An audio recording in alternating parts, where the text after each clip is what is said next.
Joe Kent, welcome to the show, man. Thanks for having me, man. I appreciate it. Oh, it sounds like maybe you don't think we should have been in Iraq. I don't. Why is that? No, I mean, I think the whole narrative that, number one, Saddam had WMD, like that was completely and totally found to be inaccurate. And then to base the war off of that. But then also that Saddam has ties to Al-Qaeda is just preposterous. I mean, Saddam was not a good guy. He was a very bad guy. He killed a lot of his own people, but he was threatened by radical Islam. And so he was actually, his intelligence service was pretty brutal against radical Islam.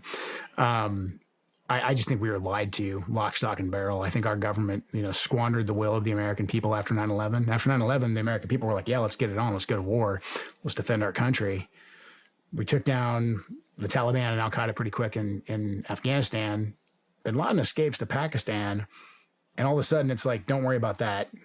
We're going to build a new government here in Afghanistan. Oh, and by the way, now we need to go to Iraq. And now stepping back and looking at it, it's like Afghanistan, especially the counterterrorism mission done by SOF, done by the CIA, nobody got rich off that. That didn't cost the government very much money at all. You need a good, proper invasion and occupation to really fill the coffers of the military-industrial complex. And you look at a country like Iraq, if you're going to invade that, man, you can bring everybody. I mean, you can have armored divisions there and, your air package, combined arms warfare, what the military have been practicing for so long. I mean, it's just right there. It's way too tempting for them not to do it, which is, I think, tragic. It was a big wake-up call for me. I was like, man, because after my first year or so, I was a little confused. I was like, why are we bringing more? It seemed like we were always building new bases and bringing more people in. And I was like, why are we doing that? Do we really plan on, I thought we were only going to be here for another 6 months. Because even in 2003, we were talking about handing over the Iraqi government in 2004. And we caught Saddam, or Delta caught Saddam in December of 2003. And after that, I was kind of like, well, I mean, now what are we doing? Mm-hmm. Aren't we leaving? But it never seemed like we were leaving. Why do you think we were there? I really think we were there because the military-industrial complex saw an opportunity. They saw, hey, America got attacked, and we have a bunch of will from the American people. We have permission from the American people right now to go to war as long as we can tie it to terrorism. Mm-hmm. And so I think they took that and they lied about the intelligence. And then the next thing you know, we're in Iraq. I think there might have been I think at the mid levels, I think there were some idealistic people there who thought that we could spread democracy through the barrel of a gun, who really believe in that neocon nonsense that says, if we go over here and we install a government and we let people have elections finally, that, deep buried within the soul of every single Iraqi and Afghani, there's a young Thomas Jefferson who just wants to spread liberty. I think there's some people who believe that because that was definitely the propaganda. But I do think at the end of the day, it was a math problem. It was like, hey, we have this massive military that takes up nearly $1 trillion of our budget. We need to justify that. We didn't really get to use that in Afghanistan because that was just a bunch of dudes on horseback and the Air Force that got that done. Let's have a proper war. Let's use our actual military. And then once you get the proper war going, the occupation, that's where the money is. Because even going in and toppling Saddam, people aren't going to get rich on that. That's not a reoccurring investment. Nation building is a reoccurring investment. Mm-hmm. Propping up these governments and building these governments, security forces training and all that stuff, that is something that never ends. That can go on forever. Where do you think the big push came from?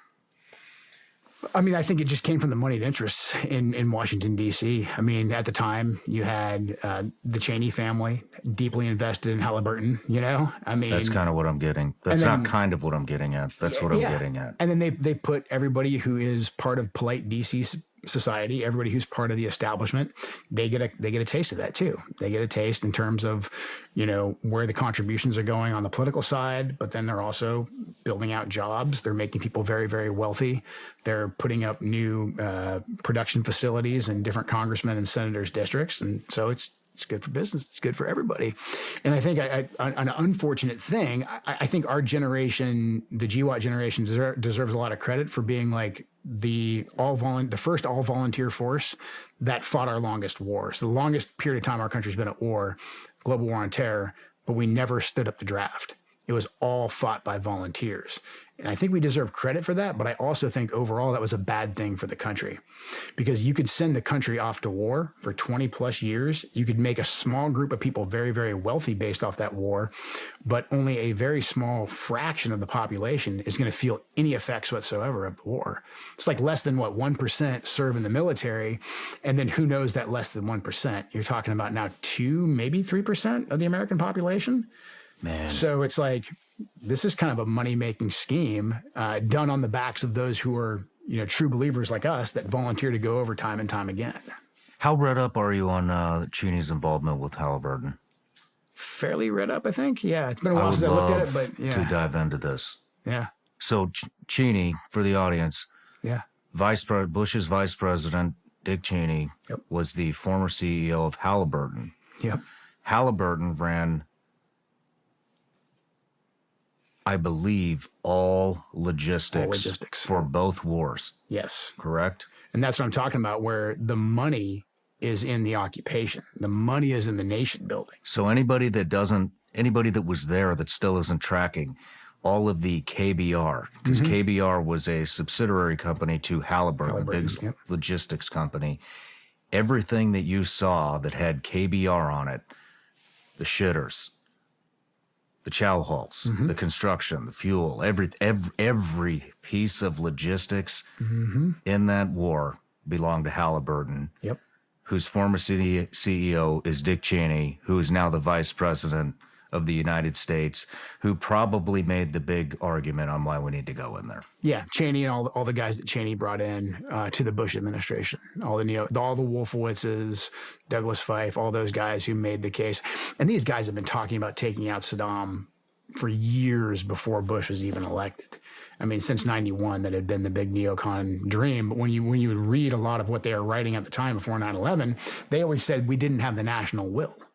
And then bam, 9/11 happened, and they're immediately talking about Iraq. I mean, right away. I mean, the Taliban are a country, one country over. They're in a very different country.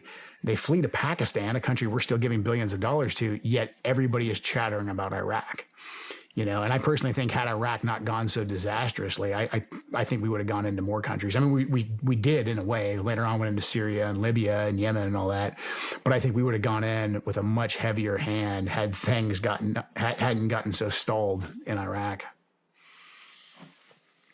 Can you go deeper? When did you find out? I didn't look into this until way after my career. Yeah. And that's when it hit me. It sounds like you were onto this immediately. I wasn't onto it immediately. I was like legitimately, I was legitimately believing that there was a bigger plan somewhere. I mean, when the order came down to like fire all the Ba'ath Party guys, for instance, that was the first time I saw like a major discrepancy between where I was in the ground truth and what was getting put out from higher. Because before that, I really hadn't thought that much of it. It was just like, hey, let's go get some bad guys. Yeah. But then I was like, this is kind of weird. Like everybody at my level sees this. I know that my team leader and the guys who are writing the reports to go up higher, I know they're saying things about this. This is common knowledge down here on the ground. What's going on? Why are they going to fire all the Ba'ath Party guys and create an insurgency overnight? Like it's pretty evident to us. And then I still had a lot of faith in the system, and I was like, no, maybe there's a bigger plan here that I just don't see. And then as the deployments wore on, I was like, okay, there's definitely not a bigger plan that I don't see. So here's the question: are they incompetent at the top levels, or do they just not care and they're all making money here? And that was the last conclusion that I wanted to come to. Like, because morally that was hard for me, It was like me and all my friends are over here and not everybody comes back from every trip. Like we're over here making big sacrifices. We believe in this. It'd be one thing if the top level folks just weren't getting all the information and they just didn't understand the ground truth. But after a while, I was like, they just don't care. They don't give a shit about the ground truth. What they care about is pumping more and more and more into Iraq. They want more bases. They want more troops, and they want us to stay into perpetuity. They want us to stay here forever with a very, very lofty idea of turning this place into a Jeffersonian democracy. And that to me, I was just like, well, no one actually believes that. No one believes that someday this place is going to be like Geneva. There's no possible way they could believe that. But the current status quo of us basing hundreds of thousands of troops here that is really good for business. And that really started to make me furious after a while. But we still had all these different problems that we had to deal with, because by us being there, we were creating more problems. Like, we fire the entire Ba'ath Party, we radicalize all the Sunnis, we heavily empower the Shias. Well, that's how you get ISIS. And so, but now we have to go deal with ISIS because we kind of created that. Like, we ended up right on Iran's border. The Iranians have been at war with us since 1979. Now we're dealing with EFPs. Now we're dealing with the Iranians. Like, it's just like this never-ending self-licking ice cream cone of perpetual war. And again, like, there's a small percentage of the population that's shouldering the burdens, and there's another smaller, more elite percentage of the population that's making a ton of money off this. But then the majority of Americans, they just have no idea. But, you know, fast forward 20 years, and we lost somewhere between 6 to 9 trillion in those wars, you know, and what have we gotten for it? Nothing. Yeah. We're far worse off. A veteran suicide epidemic. We've got a fiscal crisis because we still are addicted to perpetual wars. Maybe it's not a kinetic hot war, but we still want to send foreign aid every single place. We still want to be the security guarantors of all of Europe, of the high seas. That's still the American mentality. Meanwhile, like, we can't even secure our own border. Yeah. You know, it's like the last priority is always America. I mean, I think it's important to talk about this because not many people do talk about it. Not many people understand it, even when you bring it up. Yeah. They can't wrap their head around the fact that their vice president sent us to war to for the betterment of himself and for Halliburton. Yeah. KBR. And here we are on the verge of 3 wars. I guess not on the verge, 2 are already happening. Yeah. The conflict in Israel, obviously Ukraine, and then China's about to take Taiwan. Yeah. And who the hell knows what else is going to kick off. But, you know, it makes... I feel like Americans need to be more educated now than ever because... 100%. Because the fact that it's... There's no ifs, ands, or buts about it. Mm-mm. The government has been lying to us for a very long time. They're going to continue to lie to us. You can't ask questions. Right. If you do, you'll immediately be labeled, you know, either a far-right conspiracy theorist or, you know, a neo-Nazi, a Putin supporter, or whatever. Mm-hmm. But that's the scam. And if you look at the rhetoric that's being used right now, in particular with the Ukraine war, it's the exact same rhetoric they used in the lead up to the Iraq war. There was a handful of courageous Republicans and Democrats out there who eventually were almost ostracized from their party, who were against the Iraq war. And those guys were called, like, do you want the terrorists to win? Do you hate America? Like the surrender Republicans, the traitor Democrats, like that. They were called all the exact same thing. Man, like, I'm not the smartest guy in the world, but I know pattern recognition. And like, those guys were right. They were ultimately vindicated after they were basically politically destroyed. So not being able to see those patterns now, it's very alarming to me that we're falling for all the exact same tricks. And unfortunately, as disastrous as the war on terror was for our country, what's happening now in particular with Ukraine, that could be much worse because now we're potentially getting into a nuclear exchange with Russia, potentially a World War III type of scenario. And there's a lot of people right now who are saying, oh, that'll never happen. That'll never happen. It's like, well, we are bragging about the fact that we're supplying the Ukrainians. We're bragging about the fact that we're providing intelligence that's being used to kill Russian military members. We have members of our political class that are saying that they want regime change in Russia. Chairman of the Joint Chiefs of Staff just the other day said, yeah, we might be getting to a point pretty soon here where we could put advisors, American advisors, into Ukraine. It's like, well, how did Vietnam start? You know, like, how did all these little periphery wars? I've been an advisor before. I was an advisor in Yemen. Like, we were at war. Like, that's exactly how we get into a kinetic war. It's like, so we're going to risk a nuclear war right now because the war propaganda is so compelling. Like, it's absolute insanity. And like, people have to realize how big of a business, how big of a racket war truly is. And I'm not like a, you know, peacenik that's going to say that we should never go to war for any reason. Like, quite the contrary. I just don't want us getting involved in any more stupid wars. Yeah. But stupid wars are big business in DC, and all that machinery in DC is built around foreign aid and foreign wars. And the American people, they hardly realize it. But that's the reason why the priority is always sending money overseas. But the second you say, hey, I want to repair a bridge in my district. Hey, I want to do something about all the people that are addicted to fentanyl living on the streets in my district. That's why they get table scraps, because the only time that Congress will buckle down and actually work in a bipartisan fashion and, like, I don't know, work really hard, work overnight, is to send $100 billion overseas. We just saw that a couple weeks ago. Oh, we're working all night. We're going to send $100 billion to, you name the country. We're probably sending them money. Don't worry about our border. It's still wide open. I can't even keep track of I look at the news cycle, but not very often, but you know, I see it through social or people talking or what. I don't watch the media anymore, but it's 100 billion pack, just like you said. Yeah. We sent another 100 billion over there, and it's like, is that the same one that we were talking about 2 days ago, or is this another one that happened already? And I can't. They probably don't even know. I can't keep track of it. Yeah. And you know, I mean, I think it's important for people to hear this stuff, because your sons and daughters are going to go to war again. 100%. And it's going to probably be for some bullshit reason to make the elites richer. And I mean, look at the recruiting crisis that we're having right now. We can get into why that's happening. We have a recruiting crisis right now. That's out in front. Everybody's seeing that right now. That's in the news. But we're also provoking a war on multiple fronts. So just because we haven't had a draft in any of our lifetimes, like, that doesn't mean people still don't register for selective service. People still register for selective service. Like, people will say, hey, he's crazy, he's fear-mongering. I'm just saying, look at the facts. Look at how many conflicts we have brewing, plus our recruiting crisis here at home.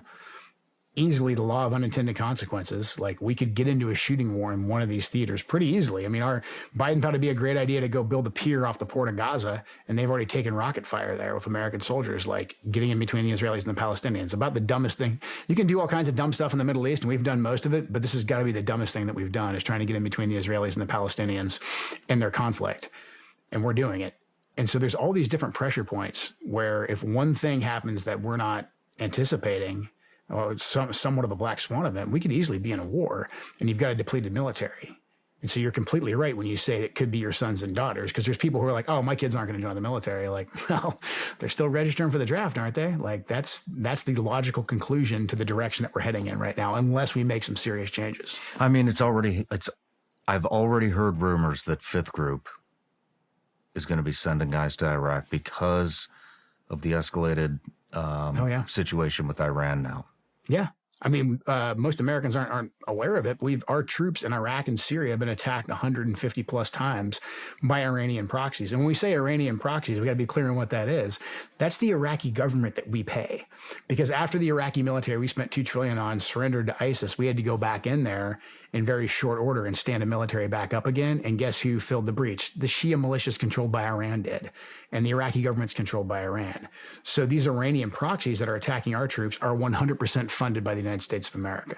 We're funding the guys that are attacking our troops. And so it's like, well, then why do we leave our troops there? And that's always been my question. I think we should have had them out a long time ago. We can get into it when we talk about my late wife, but she should have been out of Syria because Trump gave the order to get those guys out of there. And then you have the administrative state dragging their heels and desperately trying to keep us in these conflicts. And it's the exact same thing we see now. We've got troops that are out there vulnerable, under fire, and Washington, D.C. refuses to withdraw them, either because they're ignorant and scared, or because they're like, well, worst case scenario, if some troops get killed, then we got to double down. We'll send in more troops. Yep. Build some more bases. That's all the more justification to stay. We beat ISIS, but now we can't leave. Now we got to fight these Iranian proxies. Infuriating. Yeah. Yeah, I think you're right, man. Well, is there anything we haven't covered that you want to cover? Man, we covered everything. Did we? I think we covered a lot, yeah. We did. We covered a lot of material, but yeah. Well, Joe, I really appreciate you coming here and telling your story. And I know that's got to be tough. And man, I just wish you the best of luck. And thank you. And if you ever need anything, reach out. Absolutely, man. Thank you so much. All right, brother. Yeah, appreciate it.